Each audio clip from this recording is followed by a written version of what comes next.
국제 유가가 급등하는 등 기름값이 연일 치솟고 있는 가운데 정부가 유류세 인하 검토에 착수했습니다. 이르면 다음 주에 결정될 것으로 보이는데요. 유류세 인하의 폭부터 그 실효성은 어떠할지 짚어보겠습니다. 다음 주제입니다. 연말 쇼핑 대목을 앞두고 미국에서 물류 대란이 벌어지고 있습니다. 백악관은 주 방위군을 투입하는 방안까지 검토하고 있는 상황인데요. 공급망 대란이 사그라들 기미가 보이지 않으면서 향후 몇 달 동안 경기가 둔화할 수 있다는 전망까지 나오고 있습니다. 관련 내용 자세히 알아보겠습니다.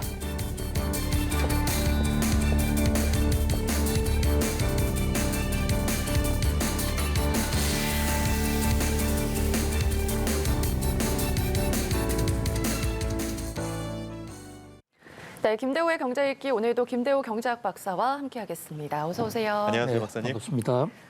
네, 저희가 지난번에 자고 나면 오르는 이 휘발유 가격 때문에 기름 넣기가 무섭다 이런 이야기를 좀 나눴었는데 정부가 유류세 인하를 검토한다고 밝혔습니다. 이르면 26일로 발표할 예정인데요. 최근 이 상황 어떻게 보시는지요? 네, 고민을 거듭하던 홍남기 부총리가 국회 국정감사장에서 국회의원들의 질의에 다음 주경에 유류세를 인하할 수 있다. 내부적으로 유류세 인하 방안을 꾸준히 검토해왔고 그 시기를 다음 주로 잡고 있다. 이렇게 지금 얘기를 하면서 정부의 유류세 방침에 대한 기대가 상당히 높은데요. 지금 잘 아시는 대로 우리는 지금 기름에 그러니까 유류에 세금이 무려 7가지가 붙습니다. 예. 교통세, 주행세, 교육세, 개별 소비세, 부가세, 교통부담금세 뭐 다 이루 헤아릴 수가 없는데요.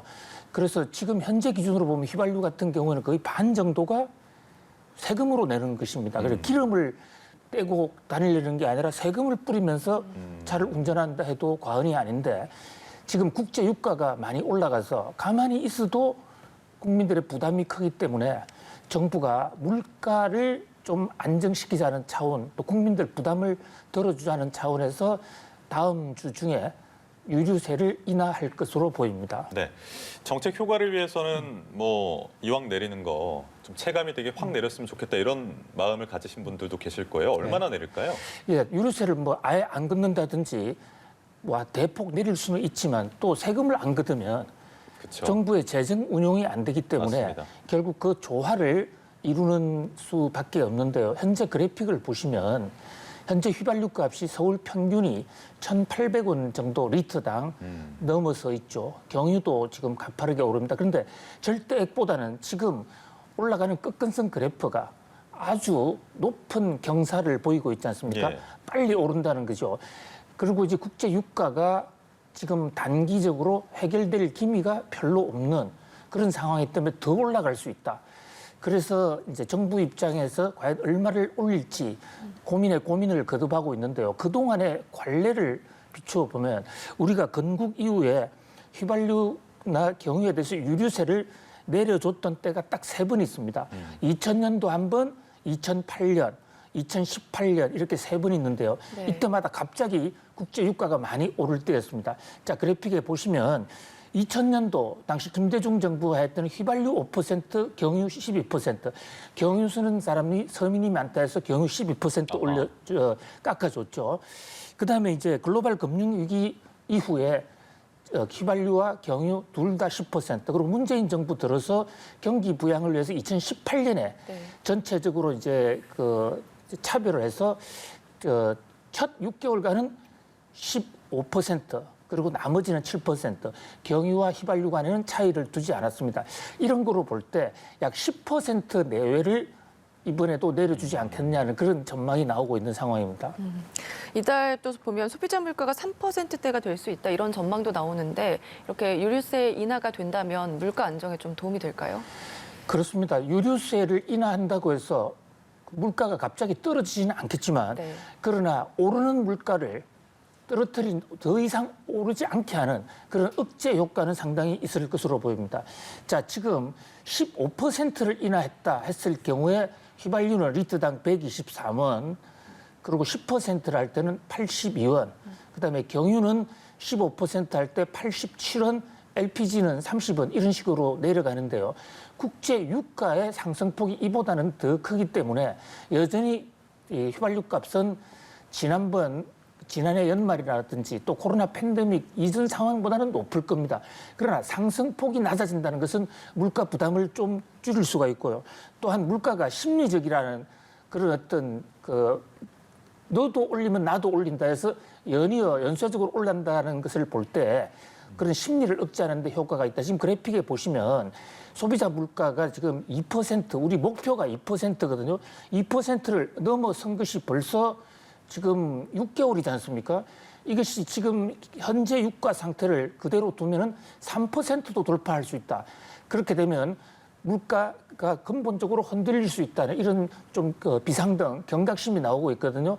그런 면에서 지금 유류세 인하는 매우 적절하고 이 우리나라의 인플레 심리, 물가 오름세 심리를 안정시키는데 상당히 도움을 줄 것으로 보입니다. 26일 다음 주에 유류세 인하 발표가 나고 난 다음에 바로 또 기름값이 내려가는 건 아니죠? 좀 시간이 좀 필요한 거죠? 그렇습니다. 예. 적용하는 시점에 또 차이가 있기 때문에요. 그래서 이제 정부 발표가 나오기 전까지는 얼마를 내릴지 또 언제부터 내릴지 이것은 조금 예단하기는 좀 어려운 상황입니다. 네, 사실상 내려가는 건 11월 중순부터다라는 기재부 관계자의 말도 있었는데 참고하시면 될 것 같습니다. 물가 상승이랑 거시적으로 좀 관련이 있는 이야기일 수도 모르겠습니다. 미국 물류 대란 지금 상황이 얼마나 심각한 상황입니까? 한마디로 미국 언론들은 예. 아마겟돈이라고 표현을 하고 있어요. 그래서 컨테이너 아마겟돈 이런 표현을 미국 언론들을 보면 자주 우리가 볼 수 있는데요. 아마겟돈이라는 게 성경 요한계시록에 신들까지 다 나와서 싸우는 인류 최후의 전쟁, 그야말로 혼란의 극치, 이런 것을 흔히 우리가 아마겟돈이라고 하는데 여기다가 이제 컨테이너까지 붙여서 컨테이너 겟돈이 세계 경제를 흔들고 있다, 이런 얘기가 지금 나오고 있습니다. 그만큼 지금 컨테이너를 둘러싼 이 물류가 흔들리고 있습니다. 그러니까 컨테이너를 통해서 전 세계가 무역을 하고 있고 또 컨테이너에서 하역을 통해서 소비자들까지 일일이 배송되는 그런 시스템을 우리가 지금 쓰고 있는데 이 항만에서 컨테이너가 제대로 실어지지도 않고 한번 실어서 출발을 했다고 해서 다른 항구에 가면 그 항구에 정박하기 위해서 또 보름 내지 한 달을 기다려야 되고 정박한 이후에 내리는데 또 시간, 또 내려서 트럭에 옮기는데 또 트럭 운전사가 집으로 나르는데 그러다 보니까 물류가 흐르지 않다 보니까 물가가 지금 더 오르는 것이죠. 예. 근데 코로나 팬데믹으로 인해서 그동안에 억눌렸던 수요가 갑자기 터져 나오는 이것을 이제 미국 사람들은 펜트업 소비라고 그러고 펜트업 효과. 우리나라에서는 보복 소비라고 그러죠. 그게 한꺼번에 터지니까 이런 물류 대란이 생기는 그런 상황인데요. 거기다가 또 결정적인 것은 지금 특히 물건을 실어 나를 사람, 내릴 사람, 노동력이 없어진 겁니다. 예. 이 대목이 지금 가장 이 심각한. 항만 노동자. 예, 항만에서 물건 실어 나르는 사람, 그다음에 그 항만을 해서 트럭에 옮겨다가 가정에 배달하는, 특히 지금 심각한 게 미국의 트럭 운전사가 사라져 버렸어요. 아하, 영국처럼요. 예, 영국은 브렉시트 때문에 지금 예. 유럽하고의 일시적인 상황인데 미국은 그보다 상황이 좀 더 보편적입니다. 미국의 거의 전역에 지금 트럭 운전사, 특히 항만에서 일하는 트럭 운전사가 사라져 버렸는데 이것은 두 가지 이유가 있습니다. 하나는 코로나 상황이 미국은 우리보다 확진자가 훨씬 많지 않습니까? 예. 그런데 이 지금 항만에서 일하는 것은 물건 실어 나르고 하는 것은 비대면으로 할 수 없지 않습니까? 네. 직접 만나야 되는데 감염이 높으니까 사람들이 또 도망을 가버렸고요. 또 미국은 우리보다도 실업에 대한 재난지원금이나 실업수당이 훨씬 더 안정적으로 되어 있습니다. 그러니까 목숨 걸고 지금 일할 필요가 없다 해서 아예 일자리가 생겨도 돌아오지 않고 있는 겁니다. 어허. 거기다가 또 미국에 최근에 고용 사정이 좋다 보니까 아예 다른 업종으로 전환을 해버려서 그래서 현재 미국 정부의 추정에 따르면 약 20만 명의 트럭 운전기사가 지금 긴급히 필요하다. 그래서 이건 단기간에 해소할 수가 없을 것 같아요. 예. 그래서 결국은 연방 정부가 주 방위군을 도입을 해서 각 주 정부별로 군인들을 통해서 군인들 중에 일종 운전 면허증이 있는 예. 트럭 운전 가능한 사람을 지금 뽑고 있는 그런 상태입니다.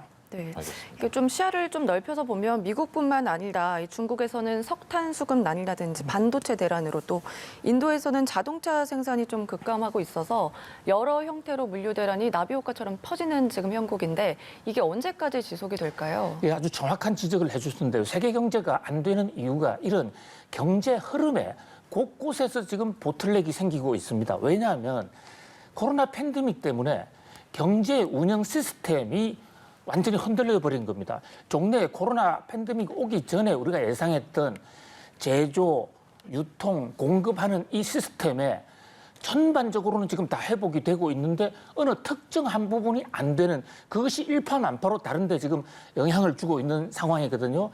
일부 지역에서 전력난이 생산, 또 인도, 중국에서는 전력난이 심하지 않습니까? 또 지금 이런 식으로 유통이 안 되고 이러다 보니까 생각하지 못했던 어떤 경제에 지금 대란이 오고 있는 거죠. 특히 지금 유럽이나 미국의 경우에는 연말 연시에 1년에 주고받는 선물의 90%가 네. 집중이 돼 있습니다. 블랙 프라이데이, 네. 땡스기빙 데이, 그다음에 크리스마스, 할로윈 데이 이게 다 10월 말부터 11월, 12월에 집중돼 있거든요. 그동안에 주고받지 못했던 선물을 받겠다는데 그 선물이 미국에서 스스로 생산하지는 못해요. 대부분 아시아에서 싼 인건비로 해가 들어오는 건데 이게 지금 한국에 다 묵혀 있는 겁니다. 그러다 보니까 물가도 올라가고 경제 흐름도 마비가 되는 대란인데 미국 정부에서 지금 백악관 차원에서 비상대책을 하고 있는데 아마도 내년 초까지는 좀 그 공급 물류의 대란이 좀 이어지지 않을까 이렇게 생각을 해봅니다. 알겠습니다. 다음 주제로 넘어갈게요. 쌍용차의 새로운 주인이 누가 될 것이냐. 지금 에디슨 모터스라는 회사가 거론되고 있던데 이 토마스 에디슨이랑 관련이 없는 회사죠? 그 에디슨하고 똑같은 회사입니다. 이름은요. 맞습니까? 예. 그러니까 에디슨이 만든 회사는 아니고요. 아니고. 내가 에디슨이 원래 전기를 만든 사람이지 않습니까? 그래서 에디슨의 전기 개발의 정신을 그대로 계승하겠다. 그래서 거기서 따온 이름인데 우리가 미국의 최대 전기차 회사가 테슬라입니다. 예. 테슬라가 교류 전기를 만들었고 에디슨이 직류 전기를 만들었습니다. 니콜라 테슬라. 예, 그래서 에디슨과 테슬라가 세계의 인류 역사상 전기의 대왕들이죠. 그래서 이제 이름도 저렇게 에디슨을 땄는데 뭐 회사 내막은 알짜배기 회사지만 규모는 상당히 적은 회사예요. 근데 지금 이제 입찰 공고를 받아서 쌍용과 산업은행이 업무를 이제 종합해 본 결과 에디슨 모터스가 가장 적합하다. 그래서 PD 출신, 원래 KBS PD 출신이다가 SBS로 옮겨서 그것이 알고 싶다라는 프로그램을 오랫동안 예. 해왔던 어허. 모 PD가 저도 여러 분 얼굴을 봤습니다만 그분이 만든 회사예요. 회사인데 이제 이 회사가 쌍용차에 비해서 32분의 1 매출이 그거밖에 안 되는 굉장히 적은 회사입니다. 이익은 많이 나지만은 그래서 이제 새우가 고래를 삼켰다. 무려 30, 지금 그래픽에 보시다시피 에디슨 모터스는 연간 매출액이 897억밖에 안 되는데 쌍용은 지금 2조 9천억, 3조짜리거든요. 과연 새우가 탈 없이 고래를 잘 먹을 수 있을까? 그래서 한국 경제에 잘 기여할 수 있을까? 매우 주목되는 지금 네. 순간입니다. 말씀해 주신 대로 그래서 그런지 우려의 목소리가 여전히 나오고 있는 그런 상황인데 잘 마무리가 돼야 될 텐데 이 남은 인수 절차와 함께 쌍용차의 정상화 전망 짚어주시죠. 예, 현재 지금 우선 협상 대상자로 해서 인수에 의향을 낸 사람 중에서 에디슨 모터스와 에디슨 모터스 신디케이터 그 이제 5개 회사가 공동으로 신청했어요. 네. 그거를 이제 우선 협상 대상으로 결정을 했거든요. 그렇게 되면 이제 실사를 거쳐서 실제로 상황에 거쳐서 구체적으로 얼마에 사겠다라는 것을 이제 결정을 하게 되고 그것이 법원의 인가를 얻게 되면 이제 최종적으로 인수 인계가 되는데요. 여기서 큰 쟁점은 얼마를 과연 제시할 거냐. 현재 지금 입찰하는 과정에서는 약 한 3천억 원 정도를 제시한 거로 돼 있었는데 네. 실제 조사해 보면 부실이 좀 더 많을 수도 있거든요.